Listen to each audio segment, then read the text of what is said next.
우리가 계속해서 큐티 책을 이렇게 같이 보고 있는데 이제 다음 달로 나머지 민수기 넘어가고 이제 학개서를 시작합니다.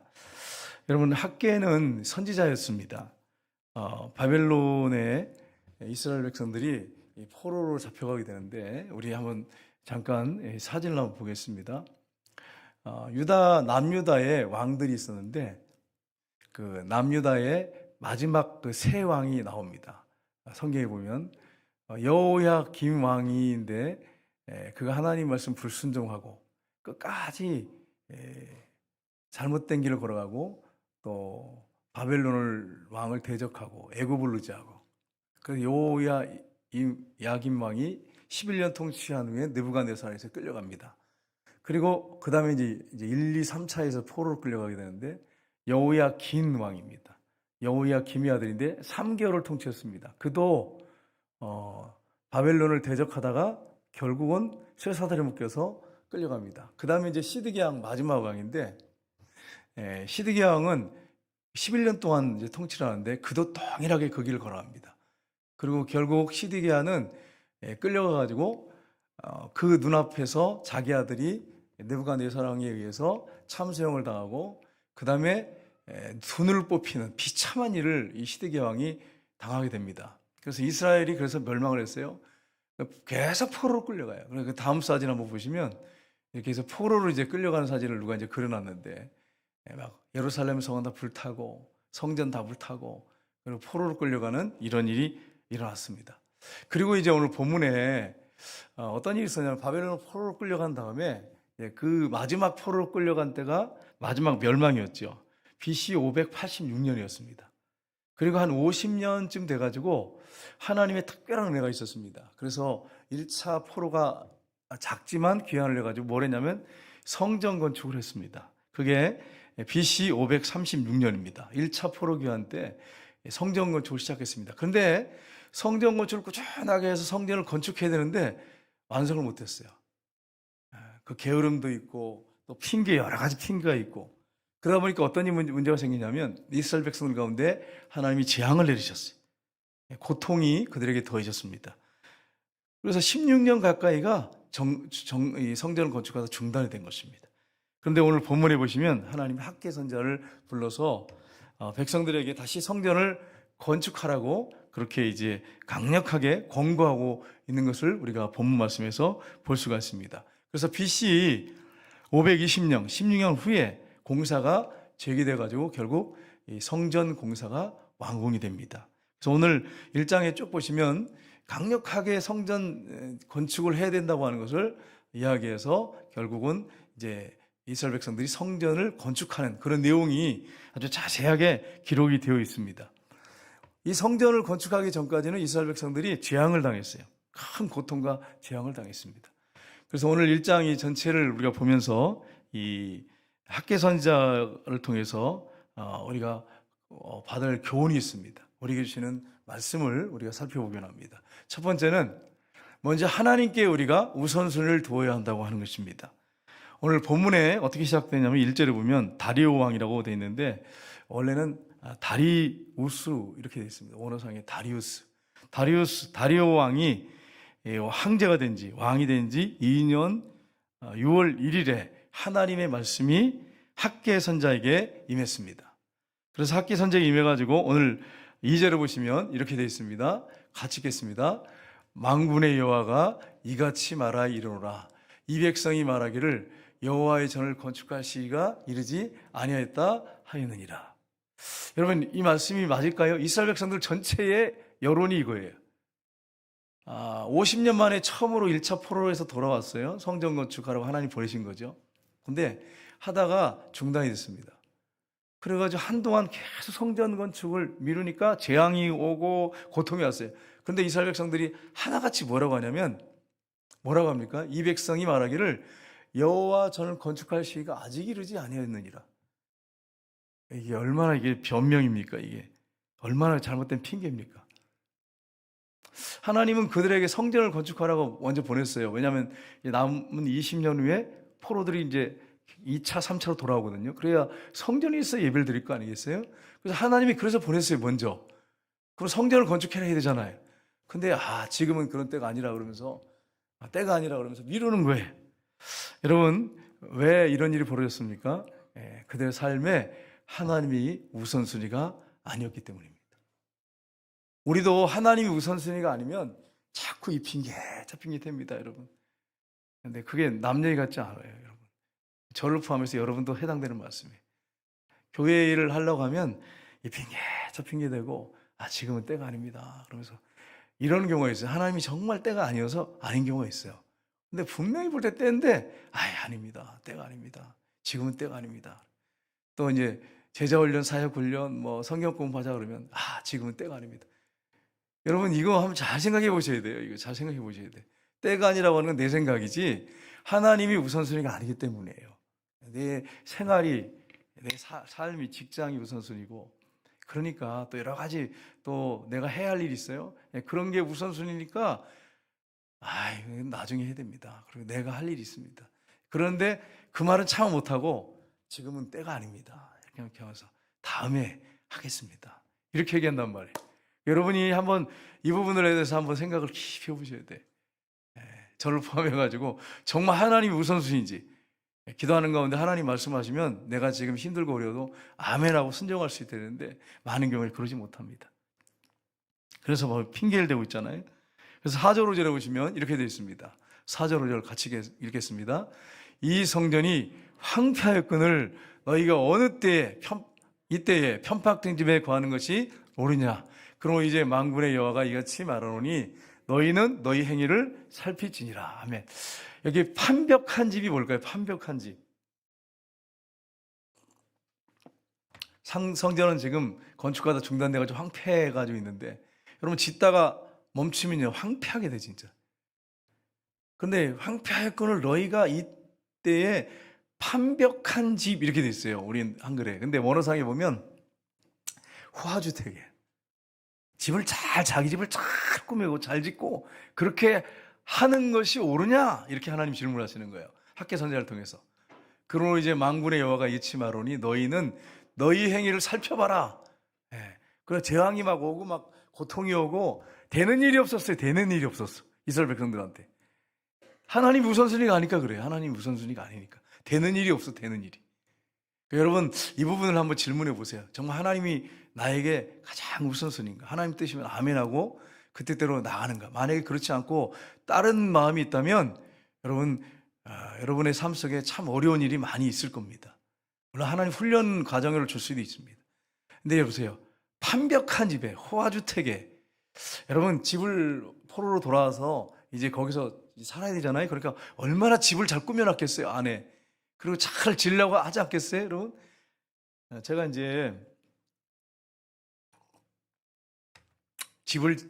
자기 집을 이제 살라고 오래 살려고 하는 집들을 보니까 잘 짓습니다. 여기도 한번 집을 지신 분들이 계실 거예요. 우리 가정이 이제 앞으로 계속 살 집이다 그러면 어떻게 질까요? 대충 질까요? 아니에요.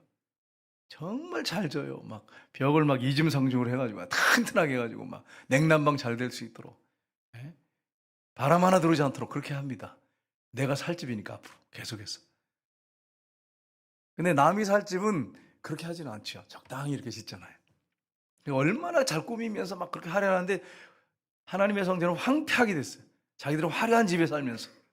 하나님이 이 부분을 지금 말씀하시면서 이것이 옳은가 너희들 행위를 한번 조사해봐라 이렇게 질문했어요. 그러니까 여러분 교회 일할 때도 마찬가지예요. 교회 일을 하는데 교회는 막 엉망으로 돼 있는데 내 집은 막 잘 꾸미고 내 일은 열심히 하고 막 내 일은 최선을 다하고 막 그렇게 하는 것이 옳으냐 이렇게 한번 질문해 보셔야 돼요, 여러분. 여러분 그 여기 이제 우리 권사님들 집사님들 계시지만 집을 또 잘 꾸미는 사람이 있어요. 잘 꾸미는데 교회에서는 하나도 안 돼, 손 한도 안 돼, 신경도 안 써. 이게 옳은 일이냐 이렇게 질문 한번 해보셔야 돼. 물론 우리 중 여성들도 집을 그냥 꾸미지 않고 그냥 깨끗하게 하고 그냥 있는 대로 살면 되죠. 주님 오실 때 우리가 아멘하고 말 하나 타고 가면 되지 뭐 그렇게 하루에 꾸밀 필요가 있겠어요? 이래가지고 안 꾸미는 집사님들, 권사님들 분명히 계십니다. 근데 어떤 권사님 집사님은 집을 얼마나 예쁘게 살아고 막 이렇게 하는지 몰라. 근데 교회는 이렇게 막 별로 이렇게 꾸며져 되지 않고 그 어떤 공간, 어떤 방들이 되지 않는데 관심이 전혀 없어. 뭐 그 교회만 알아서 교회에서 하는 거지 뭐. 그럼 우리 집만 열심히 꾸며. 이게 옳은 일이냐 한번 질문해 보라는 거예요. 내 집을 내가 아무렇게나 해라 그러면 그런 말이 아니에요. 오해하시면 안 돼. 내 집을 뭐 아무렇게나 하고 살아 그런 말이 아니고 하나님의 전에 대해서 내가 얼마나 마음을 쏟고 있느냐, 하나님이 우선순위냐 하는 부분을 질문하고 있는 거예요. 이렇게 질문하면 우리가 좀 많이 양심에 갇히게 되잖아요. 솔직히 얘기해서. 근데 한국 교회 모습이 이런 모습이란 말이에요. 우리 권사님들, 집사님들도 혹시 이제 찔리는 부분이 있을 거예요. 근데 이제는 좀 행위를 조사해 보시고 돌이켜가지고 이제는 하나님이 우선순위 돼가지고 우리 하나님을 어떻게 기쁘시게 해드릴까? 우리 하나님 앞에 어떻게 해드릴까? 이런 마음을 여러분과 제가 갖기를 주님이라고 축복합니다. 하나님이 그 부분을 지금 말씀하고 있습니다. 그래서 결과가 어떻게 됐습니까? 자기 집은 잘 꾸미고 그렇게 하면서 하나님의 성전은 그냥 황폐하게 내버려뒀어요. 그래서 오늘 6절을 보시면 이렇게 되어 있습니다. 같이 읽겠습니다. 너희가 만일 뿌릴지라도 수확이 적으며 먹을지라도 배부르지 못하며 마실지라도 흡족하지 못하며 입어도 따뜻하지 못하며 일꾼이 싹쓸 받아도 그것을 구멍 뚫어진 전대에 넣음이 되느니라. 아멘. 여러분이 보세요. 하나님의 저는 그냥 황폐하게 내버려두고 우리 집이나 잘 꾸미고 나만 잘 먹고 잘 살면 되고 하나님에 대해서 별로 관심이 없어. 그냥 헌금 몇 푼 하면 되고 그냥 가서 시키면 적당히 봉사하면 되고 그렇게 신앙생활 하나님이 우선순위가 아니고 적당히 종교생활하면 너희가 많이 뿌릴지라도 수확이 적을 거다. 그리고 배부르지 못하며 마실지라도 흡족하지 못하며 입어도 따뜻하지 못하며 일꾼이 싹쓸 받아도 그것을 구멍 뚫어진 전대에 넣음이 되느니라. 구멍 뚫린 전대라죠. 전대. 돈주머니. 여러분 이 말씀이 이스라엘 백성들에만 해당되는 말씀이 아니고 오늘날 저와 여러분에게도 동일하게 해당되는 말씀이에요. 하나님의 우선순위가 안 되고 그리고 여러분이 여러분의 일만 부지런히 하고 여러분의 일에 바쁘면 여러분의 전대가 구멍 뚫린 전대같이 될 것이다. 그리고 보세요. 많이 뿌리는데 수확이 적어. 성경은 뭐라고 말씀했습니까? 일반적인 법칙이 있죠. 뿌린 대로 거둔다. 근데 많이 뿌리는데 수확이 적어. 왜 그럴까요? 하나님이 축복하시지 않기 때문에. 이번에 이제 우리 박종태 장님 이번 주 토요일 날 수술하신다는데 많이 뿌렸는데 얼마나 얻을지 지켜보겠습니다. 근데 우리 장로님이 그러세요. 너무 잘 돼요, 목사님. 우리 막 그래가지고. 지난번엔 그랬어요. 계속 그러셨어요. 이번에는 어떤지 한번 봐야겠습니다, 장로님. 아무튼, 농사 짓는 분들, 예를 들어 죄송한데, 예를 든다면 그렇다, 이런 거지. 장로님이 그렇다는 거 아니에요. 오해하시면 안 돼. 그래가지고 확인하러 가시면 안 돼. 그런 거 아니고, 일반적으로 그렇다는 말이에요, 일반적으로. 내가 막 열심히 하고 막 뭘 하고 막 내가 계획을 세워가지고 될 것 같은데 안 돼. 안 된다 그 말이에요. 그런 말씀이에요.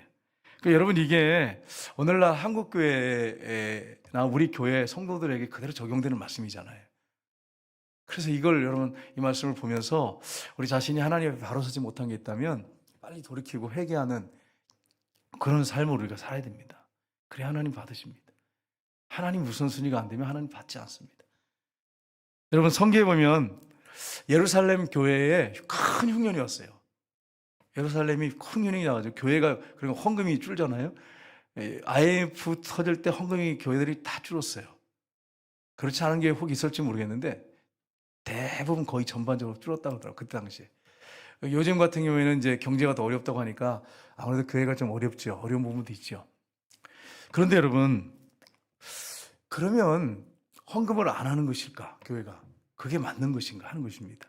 성경에 보면 마게도냐 교회한테 그 사도 바울이 예루살렘 교회가 지금 그 지역이 흉년이 들었으니까 헌금을 해서 좀 보내라 이렇게 했거든요.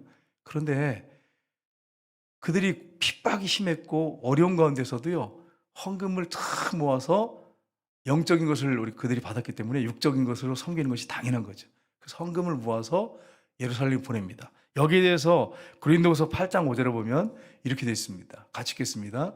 우리가 바라던 것뿐 아니라 그들이 먼저 자신을 주께 드리고 또 하나님의 뜻을 따라 우리에게 주었도다. 아멘. 사도 바울이 그렇게 요청을 했어요. 마게도니아에 있는 교회들. 그러니까 그러면 어떤 교회일까요? 빌립보 교회, 데살로니가 교회, 베레아 교회, 이런 교회들이겠죠. 근데 그들이 어떻게 했느냐? 바라는 것뿐 아니고 먼저 자신을 하나님께 드렸다고 했어요. 그들의 우선순위는 그 핍박과 어려운 가운데서도 우선순위가 하나님이셨어요. 그래서 하나님의 뜻을 따라 우리에게 줬다. 풍성한 연보를 했다. 이렇게 되어 있습니다. 나중에 뒤에 보면. 그래서 그걸 가지고 예루살렘 교회에 가서 육적인 것으로 그들을 섬기는 것을 우리가 성경에서 보게 됩니다. 사도행전에 나오죠. 그래서 여러분, 우리가 고난과 고통과 어려움이 있다고 해서 헌금이 줄어들고 또 예를 들어서 뭐 교회에 일을 못하고 그런 건 아니에요. 물론 검소하게 해야죠. 그럴수록 더 교회가 더 검소하는 건 맞습니다. 그렇다고 해가지고 막 유일당해서 교회가 유지를 못하고 이제 끝났다. 우리 교회는 이제 망했다. 이렇게 되지는 않습니다. 하나님의 교회라면. 이걸 여러분이 기억하셔야 돼요. 여러분, 우선순위라는 게 이게 얼마나 중요한지 몰라요. 저는 이제 강아지를 한 3개월 정도 키워봤어요. 가을이라고 하는 강아지를 키웠는데, 저는 집에서 이제 강아지 키우는 분들이 이해가 안 됐어요. 어떻게 집에다 강아지를 키우냐 이랬어요. 근데 걔를 이제 우리 예찬이가 하도 좋아해가지고 데려와가지고 베란다에다 키웠거든요. 그런데 한 일주일 정도 돌보더니 그다음부터는 안 돌봐. 그래가지고 그다음부터 내가 바빠진 거야. 제가 바빠졌어. 그래서 새벽기도 마치면 바로 가가지고 개 데리고 나가가지고 산책시키고, 그리고 또 퇴근 시간 나면 어디 가지도 못해요. 바로 쫓아가서 나가면 그때 가서 소변을 보고 다 일 봐요. 그러니까 제가 막 팔떡팔떡 뛰어요. 그럼 막 데리고 나가가지고 이렇게 해가지고 이제 수습을 하죠. 해가지고 이제 정리하고 그러는데. 그리고 제가 그걸 다 했어요. 그러니까 항상 어디 가냐 걔한테 마음이 가 있는 거예요. 근데 야, 걔 키울만 하더라고. 한 3개월 돌아보니까 야, 이래서 키우는 거구나. 집에서 키울 수 있구나. 물론 냄새도 나고 털도 빠졌는데 얼마나 그렇게 주위에 대해서 반기고 그냥 얼마나 애교를 부리는지 그냥 푹 빠지겠어요. 기분 나쁘더라도 그 보고만 있으면 그냥 즐거워져. 정신적으로 건강에 많이 도움되는 건 맞습니다.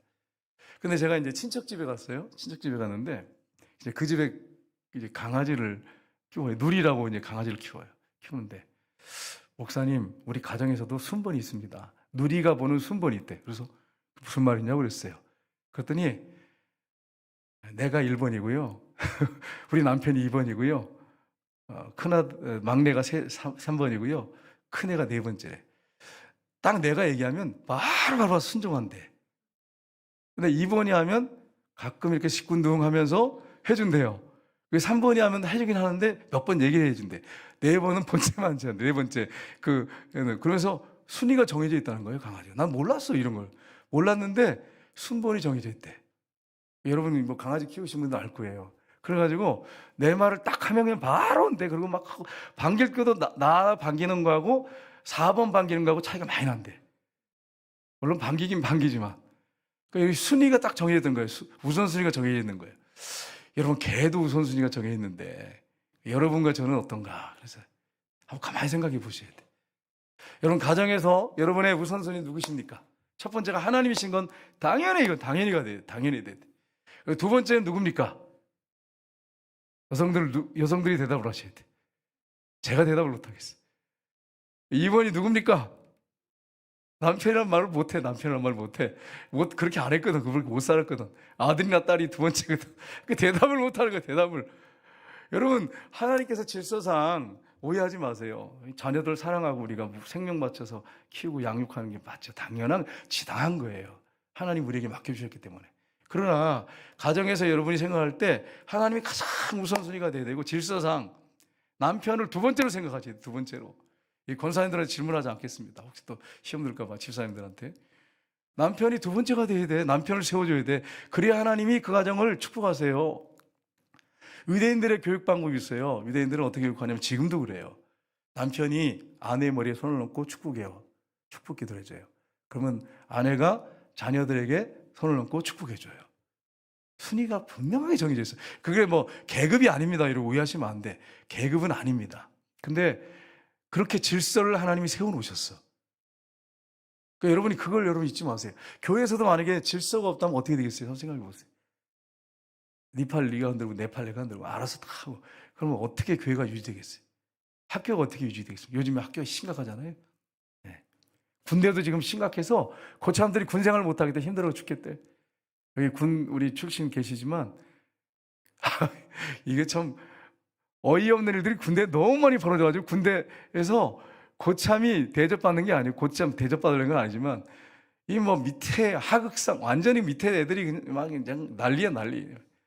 그래가지고 여러분 참 심각하다 그러더라고요. 그래서 고참들 내면 힘들어 죽겠대. 그리고 빨리 정했으면 좋겠대. 밑에 애들이 너무 힘들게 한대. 그러니까 여러분 질서가 완전히 다 무너져 버렸어요. 모든 공동체들이 직장에서도 그렇고요. 직장에서도 일이 있는데 예전 같으면 마무리하고 하는데 하다가 시간 딱 되면 딱 덮어놓고 가버린대. 말을 못한대.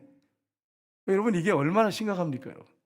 여러분 하나님께서 질서를 세워놨어요. 그래서 하나님이 가장 우선순위고 두 번째가 남편을 여러분 존중히 여기셔야 돼요. 존경할 것이 있어 존경하고 존중하라는 게 아니라 하나님이 질서를 위해 세워놨기 때문에 그렇습니다. 남편이 내가 볼 때는 정말 볼품없고 형편없어도 여러분이 남편을 세워줘야 돼. 그래야 여러분 자녀들이 아버지에게 순종합니다. 근데 여러분이 남편을 무시해버리면 완전히 무시해요.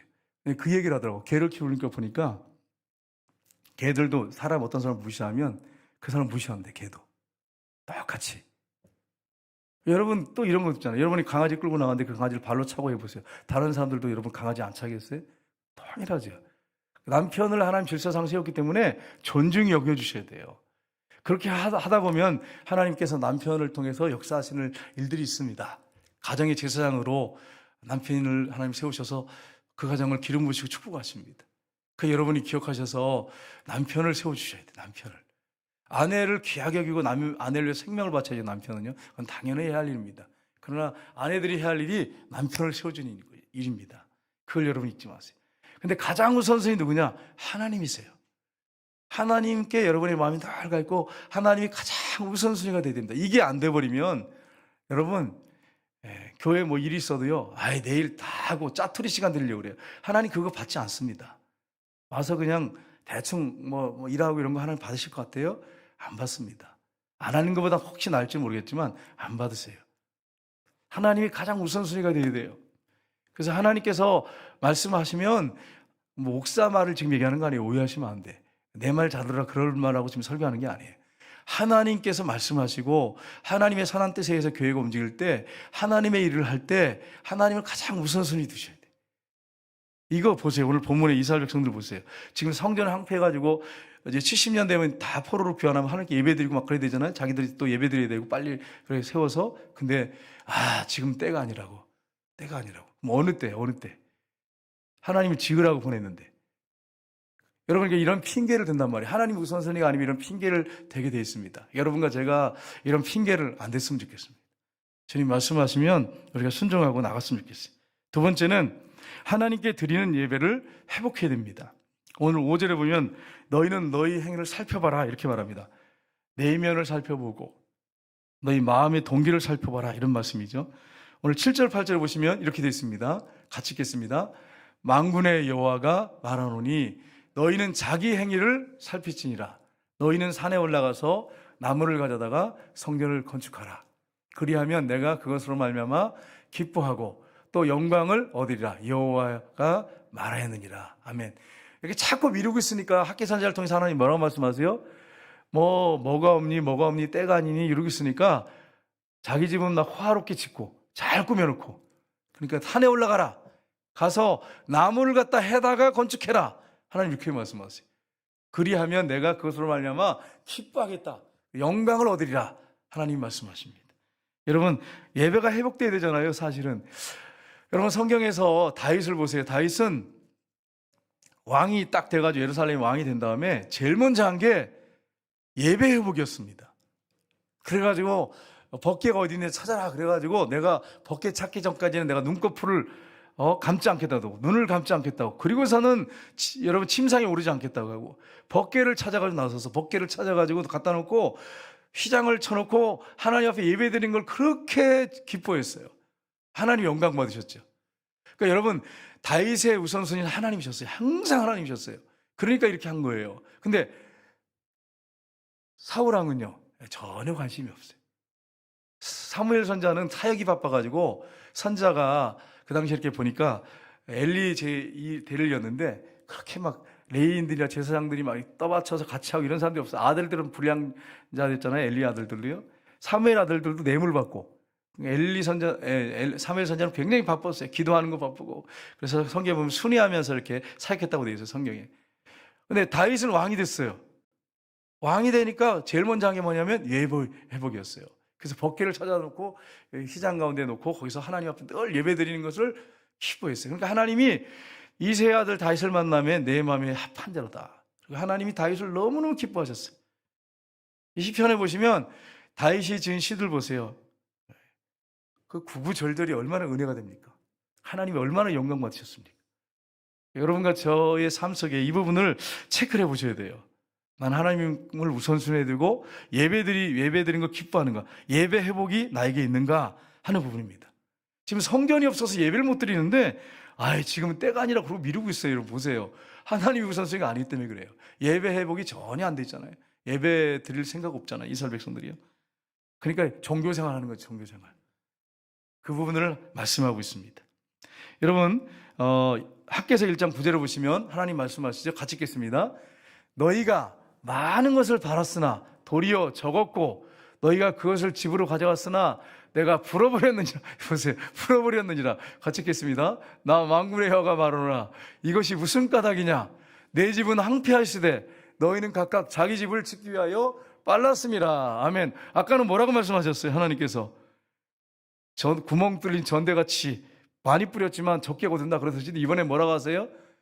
너희가 많은 것을 바랬지만 도리어 적었다.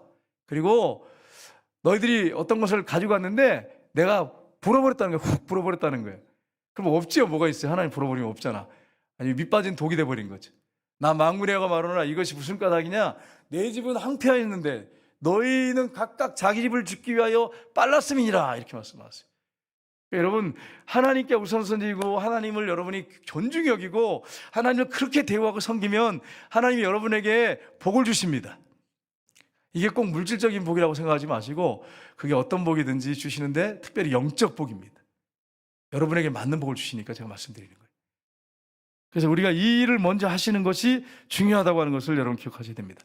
여러분 지금 미국이 아직까지는 그래도 미국이 세계 최강이에요. 최강인데 청교도들이 메이플라이호를 타고 대서양을 건너가지고 미국에 도착을 하죠. 도착을 하는데 그들이 한 일이 뭐죠? 도착하면서 한 일이 뭡니까? 제일 먼저 한 게 교회부터 했어요. 교회부터. 여러분 같으면 어떻게 하시겠어요? 여러분이 딱 우선순위를 정해보시면 여러분의 마음이 어떤 마음인지 알 수 있어요. 청교도들이 신앙생활 잘 하려고 102명이 배를 타고 갔죠. 가는데 도착했어요. 그럼 여러분 얼마나 힘들겠어요? 그 항해가 여러분 쉽습니까? 비행기 타도 피곤한데 그 배를 타고 그냥 몇 개월 갔다가 왔어요. 그 풍랑을 이기면서. 그리고 도착을 했어요. 그러면 여러분 같으면 어떻게 하겠습니까? 저 같으면 집을 짓고 좀 쉬어야지. 좀 쉬고 좀 이제 몸이 좀 회복이 되고 그 다음에 이제 뭐 교회를 짓고 뭐 학교를 짓고 그렇게 하는 게 맞지. 이게 우선순위지. 우리 논리상은 그게 맞아요. 근데 정말 청교도들은 하나님이 가장 우선순위였어요. 도착해가지고 나무를 베고 막 해가지고 교회부터 세웠어요. 예배들을 쳐서부터. 자기 집은 그냥 텐트로 대충 쳐놓고 그냥 가족들이 있게 하고 교회부터 세웠어요. 그렇게 예배를 드렸어요. 하나님 앞에. 그리고 학교를 줬어요. 조그맣게 학교를 줘가지고 애들 가르치려고. 그 다음에 각각 돌아가서 자기 집을 줬어요. 여러분 보세요. 이게 우선순위가 어디 있는지 여러분 분명히 보이잖아요. 300년 지났어요. 지금 미국이 어떻습니까? 세계 최강이에요. 세계 최강. 우리 교회가 우리 성도님과 제가 복받으려면 하나님이 가장 우선순위가 돼야 되고 예배 회복이 일어나야 돼. 하나님을 가장 존중히 여겨야 돼. 그런 역사들이 저 여러분에게 있기를 주님 이름으로 축복합니다. 그래서 여러분 이게 무슨 까닭이냐 그러면서 하나님께서 너희 집 짓기를 빨랐다. 너희들 하는 일만 바빴다. 너희들 하는 것만. 나한테는 별로 관심이 없고 짜투리 시간이야 주고 너희들 하는 거나 바빴다. 이런 말씀을 하고 있어요. 이게 여기서 여러분 저나 여러분이 벗어날 사람이 여기 어디 있어요? 솔직히 얘기해서 양심에 갇히게 되잖아요. 저도 그렇게 갇히게 되는데 하나님 앞에 너무 죄송스럽잖아요. 여러분 10절 11절을 보세요. 이렇게 말씀하고 있습니다. 그러므로 너희로 말미암아 하늘이 이슬을 그쳤고 땅은 산물을 그쳤으며 내가 이 땅과 산과 곡물과 세포도주와 기름과 땅의 모든 소산과 사랑과 가축과 손으로 수고하는 모든 일에 한재를 들게 하였느니라. 아멘. 아멘 못하시겠죠, 여러분? 참 이렇게 보세요. 점점 더 하나님께서 왜 이런 고통이 오고 재앙이 왔는지를 분명히 말하고 있습니다. 심지어 하늘에서 하나님이 이슬을 그쳤대요. 산물이 그치고 이 땅과 산과 곡물과 세포도주와 기름과 땅의 모든 소산과 사랑과 가축과 손으로 수고하는 모든 일에 한재를 들게 하였느니라. 한재란 말이 무슨 뜻인지 여러분 아세요? 한재가 마름, 바짝 말라버리는 가뭄, 쉽게 말하면 가뭄 든 것처럼 그렇게 완전히 그냥 쪼그라드는 그냥 그렇게 된 거다. 이렇게 지금 하나님이 말씀을 하고 있습니다. 그래서 이 부분을 여러분 한번 잘 우리가 같이 살펴보면서 정말 우리 자신이 신앙을 한번 다시 돌이켜보고 점검해 봐야 됩니다. 이게 안 되면 우리의 삶이 정말 종교생활 하다가 우리가 주님 맞이하면 안 되잖아요. 정신을 바짝 차리고 신앙생활 우리가 해야 되지 않겠습니까? 예배 회복이 얼마나 중요한지 몰라요, 여러분.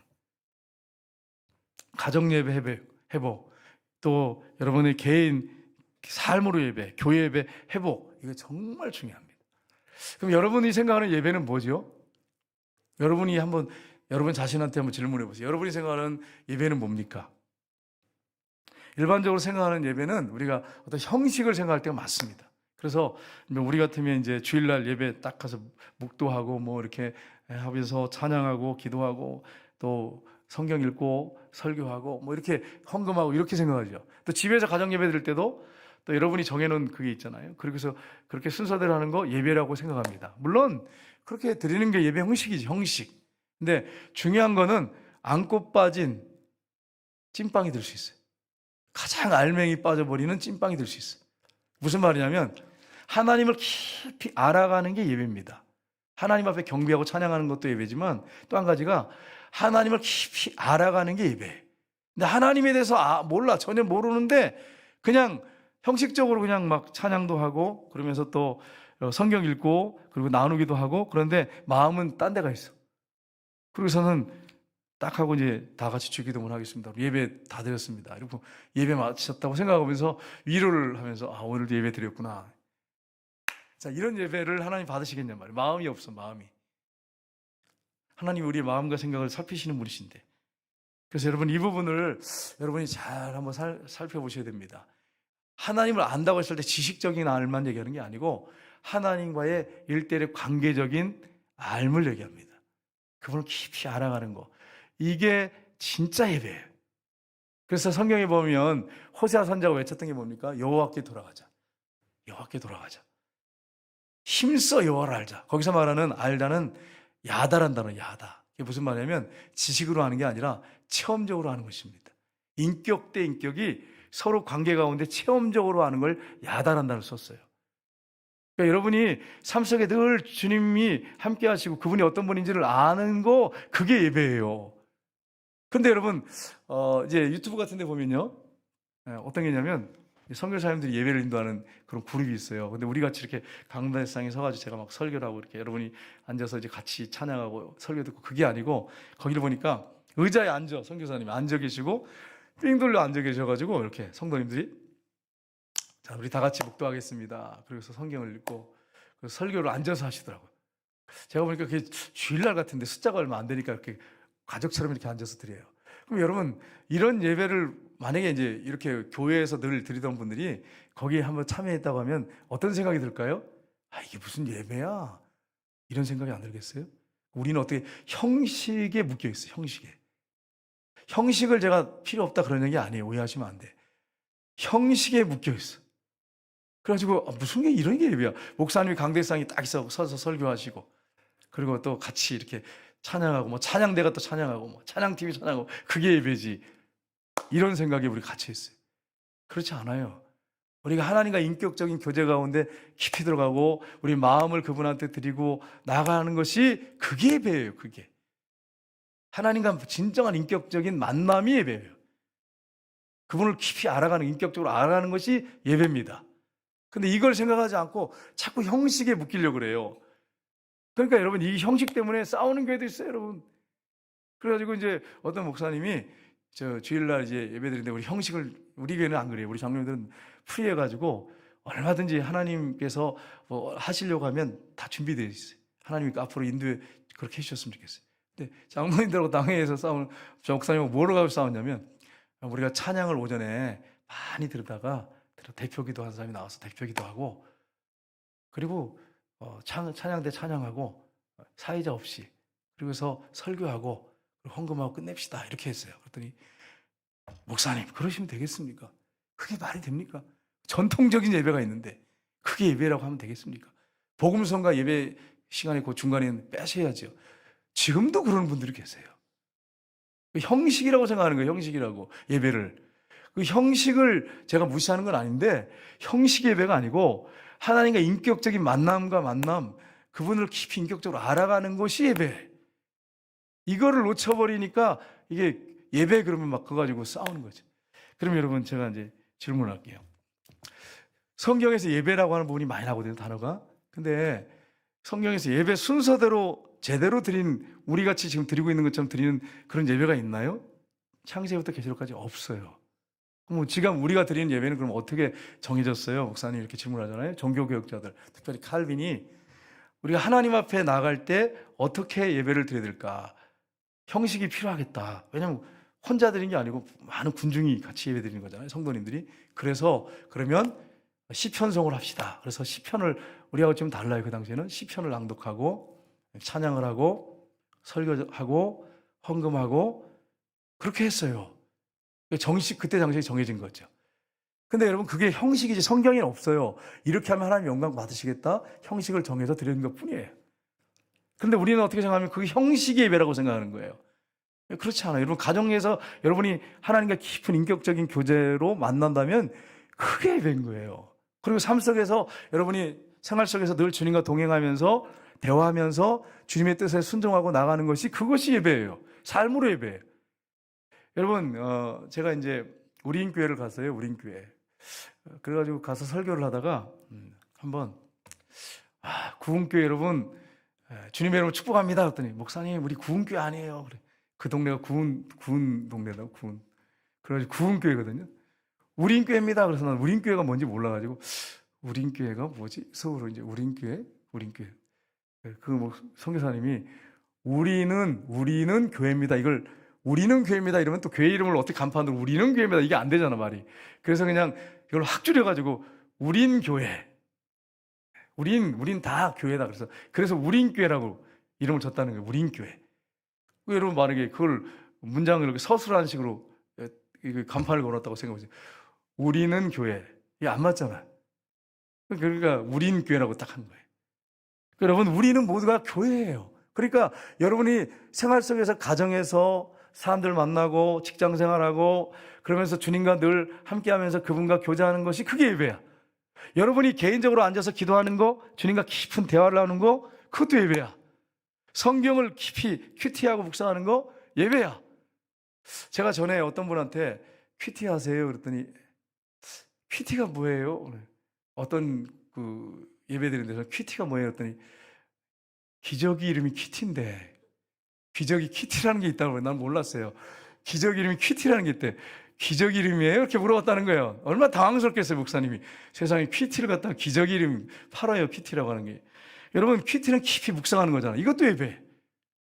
하나님 말씀대로 내가 이렇게 살아야겠다고 하고 묵상하는 거, 그 예배죠. 그리고 훌륭한 칼빈이라든지 뭐 루트라든지 뭐 종교개혁자들 고전을 읽으면서 은혜 받는 거, 그것도 예배예요. 저는 예전에 고등학교 때 기억에 성경을 뒤에서 늘 이렇게 읽고 다녔어요. 학교 가면서. 그때 참 은혜를 많이 받았습니다. 그리고 또 한 가지는 그리스도를 본받아를 버스를 타고 다니면서 이제 이렇게 학교를 다녀야 되고 통학해야 되니까 다 그걸 묵상하며 다녔는데 은혜를 굉장히 많이 받았어요. 그리스도를 본받아. 그러니까 여러분 그게 예배인 거예요. 하나님을 깊이 만나는 거예요. 그러니까 여러분이 성경 읽으셔야 됩니다. 근데 좋은 또 고전서 아니면 좋은 양서 이런 것들을 여러분이 신앙 양서를 한 권씩 여러분이 붙잡고 읽으셔야 돼. 그래야 여러분의 신앙의 성숙과 성장이 있습니다. 기독교가 성경만 읽으라고 하나님이 말씀하신 게 아니에요. 성경을 읽는 건 당연한 거예요. 이건 텍스트니까 하나님 우리에게 주신 거죠. 근데 이런 게 있어요. 삶에 적용하는 부분에 있어서 이게 구체적으로 못 들어가. 근데 이 고전서라든지 어떤 우리 우리 선배들, 신앙이 깊은 경지에 들어가고 믿음 생활 잘했고 하나님과 깊은 인격적인 교제에 있던 분들이 쓴 책들을 보면, 아, 이렇게 실천하는 거구나, 이렇게 사는 거구나, 신앙생활을 이렇게 하는 거구나, 도움을 많이 받습니다. 그러니까 여러분, 아무 책이나 읽으라는 얘기 아니고 좋은 신앙의 양서를 읽으시면 여러분의 경건 생활에 큰 유익이 됩니다. 그 목사님은 읽으십니까? 예, 읽어요. 열심히 시간 될 때마다, 시간이 바쁘니까 안 되지만 그래도 쪼개서 읽어. 쪼개서라도 막 읽어요. 책을 읽어요. 계속해서. 그래가지고 이제 제가 책 읽는 걸 자랑을 좀 했거든요. 제가 친구 목사님한테 책을 읽은 걸 내가 자랑했더니 놀래면서 어떻게 그렇게 책을 많이 보냐고. 책을 많이 보는 건 아니거든요. 그분이 안 읽어. 안 읽고 나는 내가 봐도 그냥 시간 틈틈이 읽는 것 뿐인데 그분이 볼 때는 어떻게 그렇게 많이 책을 읽는지 말도 안 되는 소리예요. 말도 안 되는 소리. 내가 볼 때는 아니었어요. 내가 목사님 그거 나 많이 읽는 거 아닙니다. 창피합니다. 부끄러워 죽겠다 그랬어요. 여러분 책을 우리가 성경을 읽을 뿐 아니라 좋은 신앙의 양서를 선택해서 매주 주보에 나가잖아요. 에이, 목사님 돈 들어가요. 돈 생각하면 안 돼. 돈 생각하면 안 돼. 여러분 제목을 딱 보고 아 나한테 맞겠다 그러면 딱 여러분이 찾아서 읽으셔야 돼. 이제 칼빈의 이제 기독교 강을 갔는데 3권짜리가 있어요. 근데 이게 참 읽기 힘들거든요. 근데 1548년에 있는 초판 프랑스 판이 있어요. 이게 쉽게 번역이 돼서 누구나 읽을 수 있도록 쓴 책이 있어요. 그게 기독교 전체를 집약해 놓는 책이라고 할 수 있어요. 기독교가 뭔지, 어떻게 신앙생활 하는지. 그걸 제가 또 구입해가지고 지금 오늘 구입해서 한 두 권에 한 1000페이지 정도 되는데 그 책을 지금 샀어요.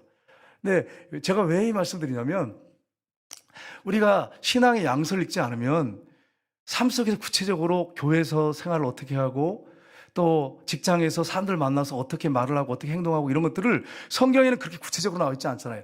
어떤 본질적인 건 정확하게 다 해놓았어요. 우리 묵상하면 실천하면 다 되는데 우리가 실패한 게 또 많잖아요. 실패한 게 많으니까 그분들이 어떻게 성공했고 어떻게 삶에 이렇게 말씀을 적용해서 실천하고 성공했는지 어떻게 하나님께 영광 돌렸는지 이런 걸 보면 우리가 더 넓게 신앙생활을 폭넓게 할 수 있단 말이에요.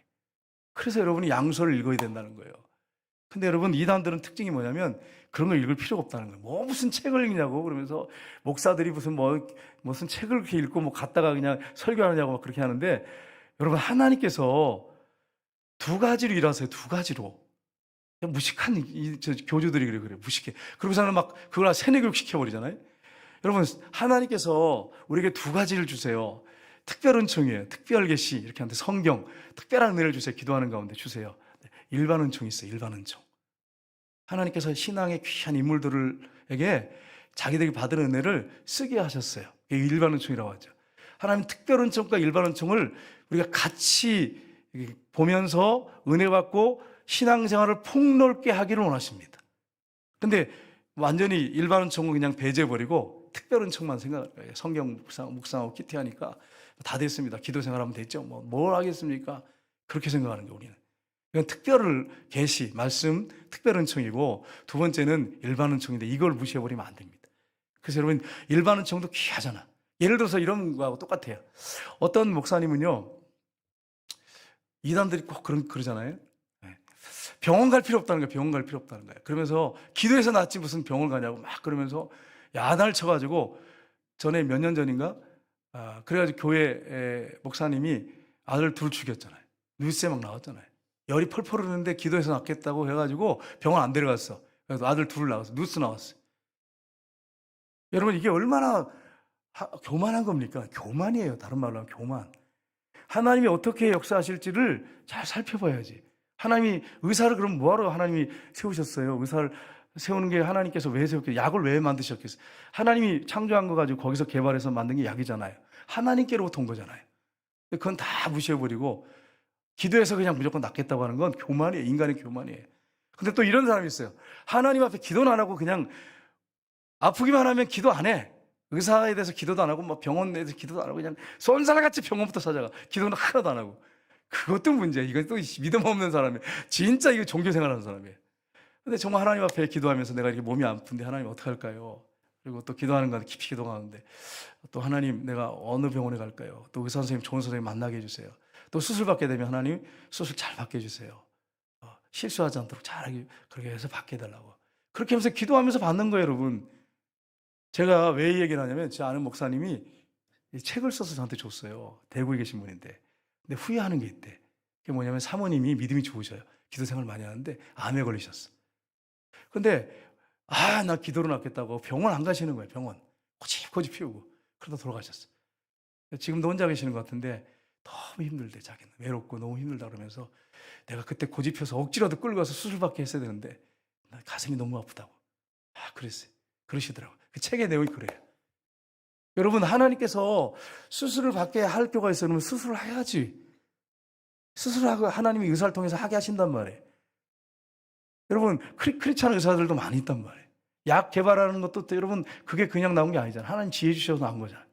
하나님 주시는 그런 모든 물질에서 나온 거잖아요. 그러면 여러분 우리가 일반 정도 무시해버리면 안 된단 말이에요. 그래서 신앙생활 잘해서 경건한 분들, 이렇게 본받을 만한 분들이 쓴 책이 있다면 그걸 읽으면서 나의 삶에 적용할 때 그분들에게 읽은 그 신앙생활 했던 것들 삶이잖아요. 그게 얼마나 나에게 유익이 되겠어요. 우리가 뭐 성경을 읽으라고 주신 겁니까? 실천하라고 준 거잖아요. 근데 이게 잘 안 되잖아. 그래서 여러분 필요한 것입니다. 큐티책을 사라고 해도 안 산다고 그런 사람 많아. 네? 여기는 없죠, 여러분.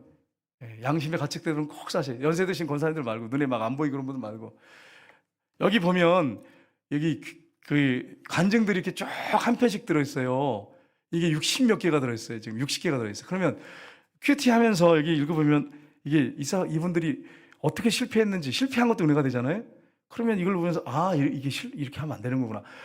은혜 받는 거예요. 말씀 적용하면서. 그러면 여러분 신앙생활을 얼마나 폭넓게 하고 구체적으로 신앙생활을 하겠어요. 그래서 여러분 사라고 하는데 5,000원이면 여러분 커피값도 안 돼요. 요즘에 웬만한 커피점에 가면 여러분 6,000원씩 해요.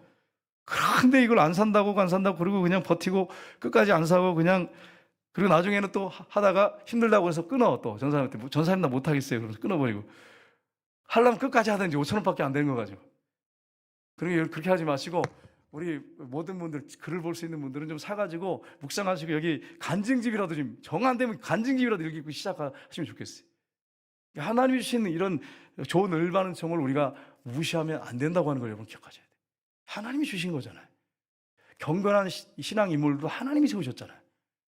그걸 무시한단 말이에요. 이단들이 그래. 우리의 교만이 또 그래. 교만이. 난 잘한다고 착각하는 거죠. 제가 이렇게 책을 보면서 놀랬던 게 뭐냐면 진짜 나는 먼지만도 못한다. 나는 이분들 신발끈도 못 매주겠다. 이분들 어떤 분들은 정말 어떻게 이렇게 살아. 그런 분들이 있어요. 여러분 겸손할 수밖에 없는 거죠. 그러니까 교만해지면 그런 분들 책을 좀 봐야 돼. 그래야 겸손해져요. 세상에 이렇게도 신앙생활 하는 거구나. 간증 보세요. 여러분 간증 보면 그런 훌륭한 분들 많잖아요. 실패도 하는 분들 많지만. 그래서 여러분 이런 부분이 있다고 하는 걸 기억하셔서 우리가 성경만 보지 말고 좋은 양서도 같이 봐야 한다고 하는 걸 놓치지 말아야 됩니다. 그리고 세 번째는 하나님과 함께하는 삶을 살아야 됩니다. 오늘 본문에 보면 유대 총독 스룹바벨과 대제사장 여호수아 그리고 남은 백성들에게 학개 선자가 하나님께 말씀하신 걸 받아가지고 그들에게 외칩니다. 그런데 이스라엘 백성들이 그 말씀을 그대로 순종합니다. 그래서 오늘 본문에 보면 하나님을 두려워하고 순종하니까 오늘 13절에 보시면 이렇게 되어 있습니다. 같이 읽겠습니다. 그때 여호와의 사자 학개가 여호와의 위임을 받아 백성들에게 말하되 여호와가 말하노라 내가 너희와 함께 하노라 하니라. 그들이 하겠다고 하니까 하나님이 어떻게 하신다고요? 함께 하겠다고. 더 친밀 가운데 하나님께서 그들과 같이 교제하고 도와주겠다는 말씀이죠. 함께 하겠다고 이렇게 말씀하십니다. 그리고 14절에 보시면 이렇게 말씀하십니다. 14절에 같이 읽겠습니다. 여호와께서 스알디엘의 아들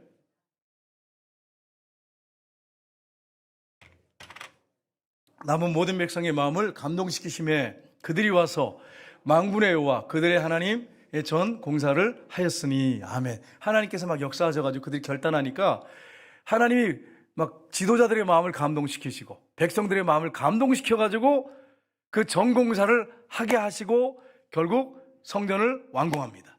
그리고 70년 이제 거의 한 몇 년 후에 4년, 3년 그 후에 이제 이스라엘 백성 돌아와요. 2차, 3차 해가지고 돌아와가지고 하나님께 예배를 드리게 됐어요. 그 다음에 이제 성을 쌓습니다. 이 성경의 내용이에요. 우리 마지막으로 한 구절 보고 우리 마치겠는데요. 시편 46편 7절 보겠습니다. 같이 읽겠습니다.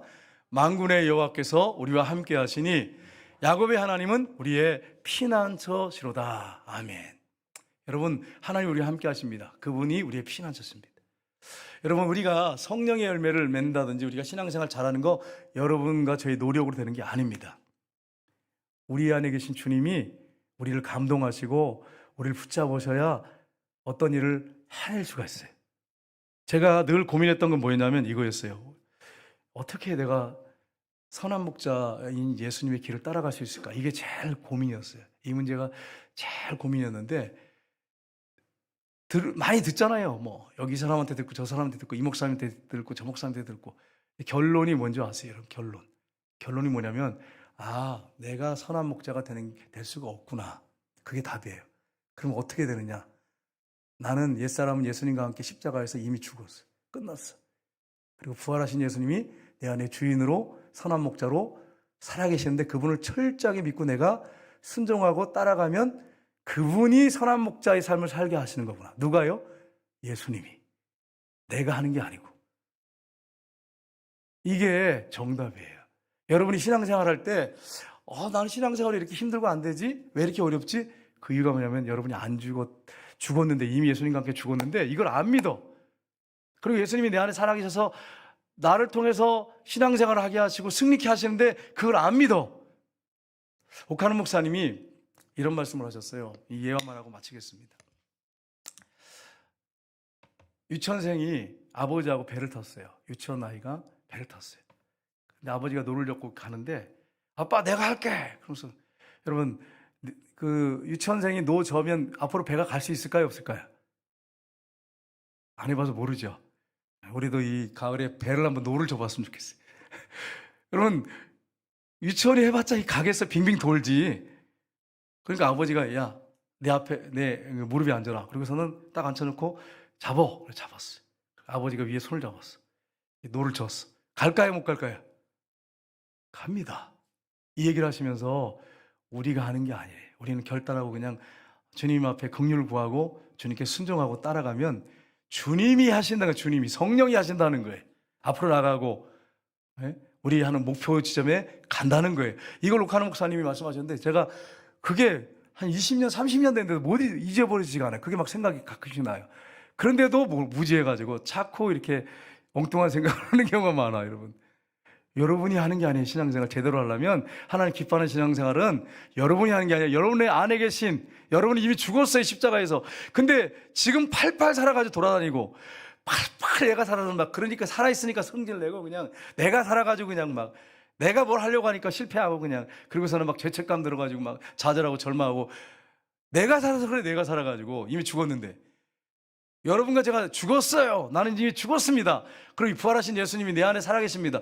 그분이 내 안에서 하십니다. 그러면 돼요. 뭐든지 돼. 그분께 철저하게 믿고 순종하면. 근데 그게 안 되니까 내가 뭘 하려고 하니까 매일 자괴감이 들고 절망하고 낙심하고 그렇게 살아요. 크리스찬들이 오늘날 성령의 열매를 못 맺고. 성령의 열매를 여러분이 맺는 겁니까? 내가 맺는 겁니까? 내 안에 계신 성령이 감동하시고 그분에게 순종하고 따라갈 때 그분이 맺게 하시는 거지 내가 맺는 게 아니잖아요. 그걸 여러분이 잊지 마셔야 돼요. 그래서 여러분 우리가 오늘 본문에 보세요. 함께 하노라 그러시더니 막 감동을 시켜가지고 그냥 성전을 친 게 아니고 감동을 받아서 올라가서 막 나무를 갖다 해가지고 성전을 했다는 거예요. 그러니까 이게 여러분 우리 열심으로 한번 해봅시다. 그래서 친 게 아니에요. 하나님께서 감동하셔서 그들이 그냥 순종해가지고 성전을 친 거예요. 여러분의 집을 신앙의 집을 잘 짓기 원하십니까? 그러면 여러분 안에 계신 주님이 하시도록 여러분의 마음을 감동하셔서 그분이 하시도록 그렇게 할 때 놀라운 역사들이 일어난다고 하는 걸 여러분 기억하시고 승리하는 여러분과 제 자신이 되기를 주님으로 축복합니다. 우리 찬양